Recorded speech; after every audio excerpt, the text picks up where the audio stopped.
नमस्कार, मी स्वामिनी ब्लॉग्सच्या आजच्या व्हिडिओमध्ये तुमच्या सगळ्यांचं मी मनापासून स्वागत करते। आजच्या व्हिडिओमध्ये आपण ख्रिसमस रिलेटेड 3 वेगवेगळ्या प्रकारच्या कॅनव्हास पेंटिंग आयडियाज बघणार आहोत, त्यामुळे हा व्हिडिओ शेवटपर्यंत बघत राहा। मी इकडे कॅनव्हास शीट घेतलेली आहेत। तुम्ही कॅनव्हास बोर्ड सुद्धा घेऊ शकता, डायरेक्ट लोकल शॉपमधनं किंवा ऑनलाइन तुम्ही कॅनव्हास ऑर्डर करू शकता। हे कॅनव्हास शीट आहे आणि याच्यावरती मी सगळ्यात पहिली जी आपली आयडिया आहे तर ती म्हणजे आपण ख्रिसमस ट्री काढणार आहोत। अतिशय सोपं बेसिक असं ख्रिसमस ट्री मी काढलेलं आहे। रेड ॲक्रेलिक कलर वापरून मी उरलेल्या कॅनव्हासला हा संपूर्ण रेड ॲक्रेलिक कलर देणार आहे आणि जे ख्रिसमस ट्री आहे ते व्हाईटच ठेवणार आहे। त्यामुळे आपल्याला फक्त बॅकग्राऊंड फील करायची आहे, पण खूप सोपं आणि खूप सुंदर असं हे कॅनव्हास पेंटिंग तयार होतं। आणि ही आयडिया खूप छान आहे, खूप सोपी आहे। म्हणजे तुम्हाला कॅनव्हास पेंटिंगची आवड असेल पण तुम्हाला जर कॉन्फिडन्स नसेल तर तुम्ही अशा पद्धतीची आयडिया वापरून खूप सुंदर असं कॅनव्हास पेंटिंग तयार करू शकता।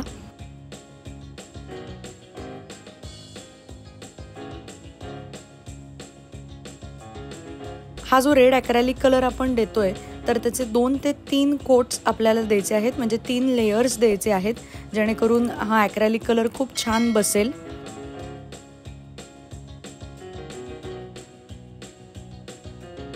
हे जे ख्रिसमस ट्री आहे तर त्याची साईज तुम्ही ह्याच्यापेक्षा छोटी काढू शकता किंवा मी आत्ता काढले त्याच्यापेक्षा थोडं मोठंही तुम्ही ख्रिसमस ट्री काढू शकता। आणि अशा पद्धतीने आपली पहिली आयडिया तयार झालेली आहे।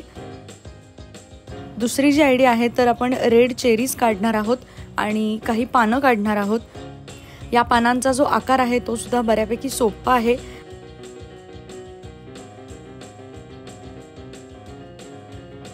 पानांसाठी मी ग्रीन ॲक्रेलिक कलर वापरतेय, त्याचेही आपण 2 ते 3 लेयर्स देणार आहोत परत एकदा।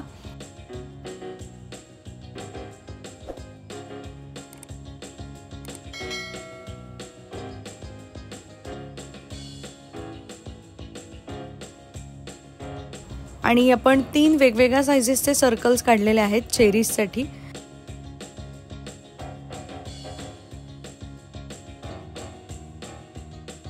आणि या ग्रीन पानांवरती व्हाईट कलर पेनने मी अशा लाईन्स काढलेल्या आहेत। आणि आपली दुसरी पण आयडिया तयार झालेली आहे। तिसरी आयडिया सुद्धा अशीच सोपी आहे पण दिसायला खूप छान आणि ख्रिसमस वाइब्स देणारी आहे। ती म्हणजे ख्रिसमस कॅन्डी आपण काढणार आहोत। या कॅन्डीची साईज सुद्धा तुम्ही ठरवू शकता किंवा तुम्ही तुमचा जो कॅनव्हास आहे त्या कॅनव्हासच्या साईजनुसार वेगवेगळ्या पद्धतीने रँडम साईजमध्ये या कॅन्डीज काढू शकता।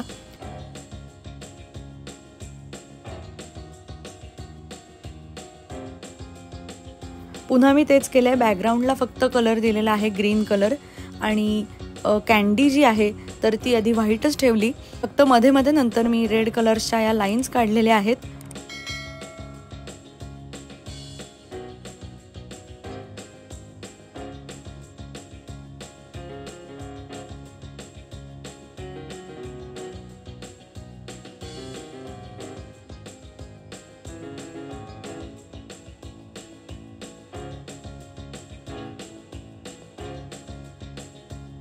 आणि अशा पद्धतीने आपली तिसरी ही आयडिया तयार झालेली आहे।